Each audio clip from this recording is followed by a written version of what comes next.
नमस्ते बच्चों। आज हम देखेंगे क्लास सेवेंथ मैथ्स एनसीईआरटी के चैप्टर नंबर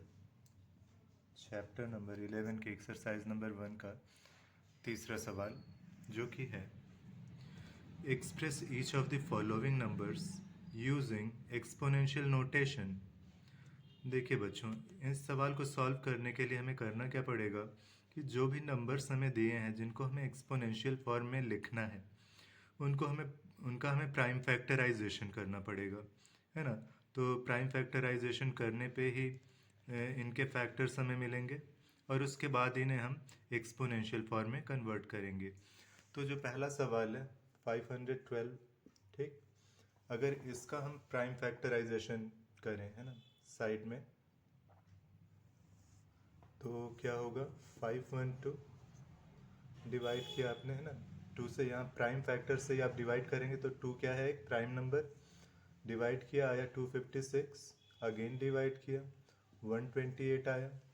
ऐसे ही डिवाइड करते करते, है ना, इसके हमें फैक्टर्स मिल जाएंगे और इसे हम फैक्टर के फॉर्म में लिख पाएंगे। 16, देन 2 से अगेन डिवाइड हुआ 8, अगेन 4 आया, अगेन डिवाइड किया 2 आया, अगेन डिवाइड किया 1 आया। तो इस तरह से हम क्या लिख सकते हैं? देखिए, 2 कितनी बार आ गया? 1 2 3 4 5 6 7 8 9, 9 टाइम्स आपको दिख गया। तो ये जो 512 लिखा है हमारा, ठीक है। चलिए इसको थोड़ा साइड में कर लेते हैं, इस तरह। तो 512 इज इक्वल टू, आप फिर क्या लिख सकते हैं? 2 इंटू 2 इंटू 2 इंटू 2 इंटू 2, कितनी बार हुआ? 5 बार। Into 2, 6 7 8 and 9 times। 1 2 3 4 5 6 7 8 9, 9 टाइम्स हमने लिख लिया। तो हम जानते हैं कि अब यहाँ देखिए, एक्सपोनेंट के रूप में लिखना है तो 2 कितनी बार मल्टीप्लिकेशन के रूप में रिपीट हो रहा है? 9 बार, है ना। तो एक्सपोनेंट कितना हो जाएगा? 2, और बेस कितना हो जाएगा? 9। तो आंसर क्या हो जाएगा इसका? 2 to the power 9। इस तरह से हम, है ना, इन नंबर्स को किस में कन्वर्ट करेंगे? एक्सपोनेंशियल फॉर्म में। चलिए आइए अब देखते हैं इसके दूसरे पार्ट को, जो कि है 343। तो इन द सिमिलर वे, है ना, इन द सिमिलर वे 343 है। आपने, चलिए इसको पहले क्या किया? प्राइम फैक्टराइजेशन किया। तो ये नंबर आपका डिवाइड होगा किससे? 7 से। 7 से किया, 7 से करने पे आएगा आपका 49।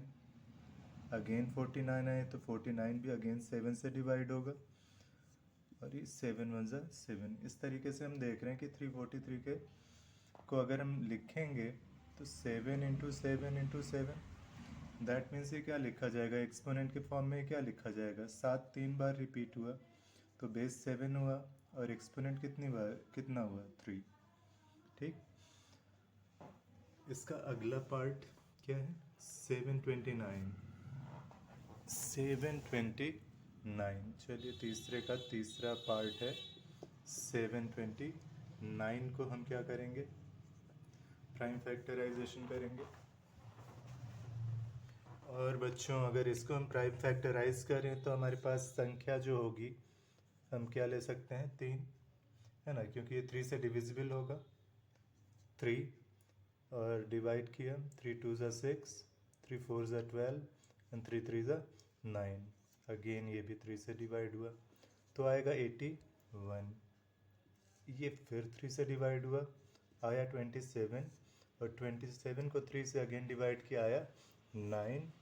9 को अगेन डिवाइड किया 3 से तो आया 3, और 3 को 3 से डिवाइड किया 1। इस तरीके से हमें क्या मिल गया?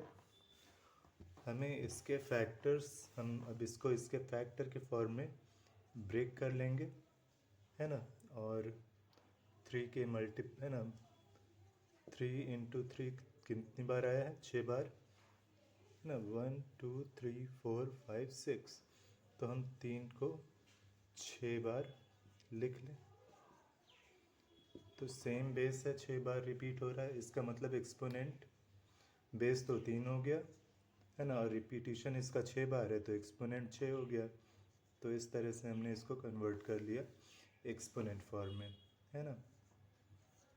ठीक, अब इसी तरीके से इसका जो लास्ट पार्ट है क्वेश्चन का वो क्या है, 3125।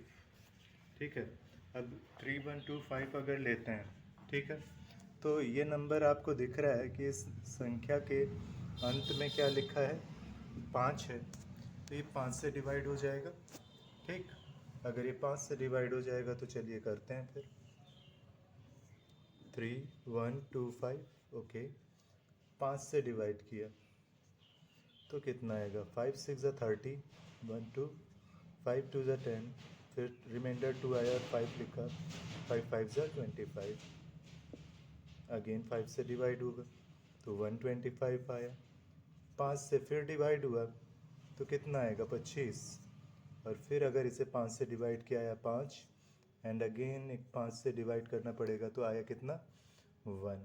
यानी हम इस 3125 को क्या लिख लेंगे फिर, कितनी बार रिपीटिशन हुआ, डिवीज़न किया हमने, 1 2 3 4 5 टाइम्स, तो इसे 5 इंटू 5 इंटू 5 इंटू 5 इंटू 5, है ना, 5 बार रिपीटिशन हो गया।